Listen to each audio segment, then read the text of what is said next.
What we're going to do is we are going to carefully unwrap. We're going to carefully unwrap this potato,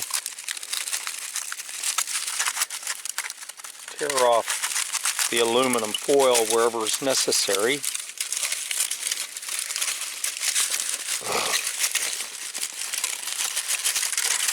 And as you can see, we have a lot of roots right down here on the bottom of the thing, which is useful.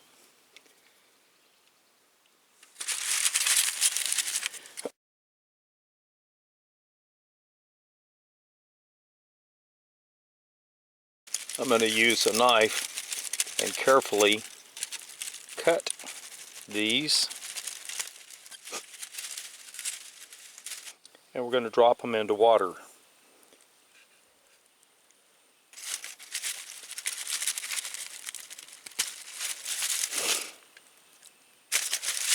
Some of these are very large.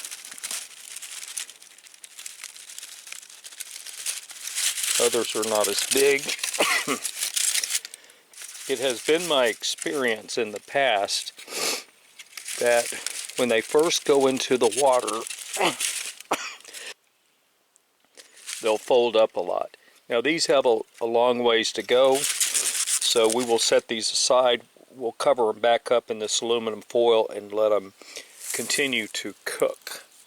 I have a total of 14 sweet potato slips, started from those ones you saw coming up from the aluminum, and I'm going to let these sit for about another week or so, and then I'm going to get ready to put them into the garden.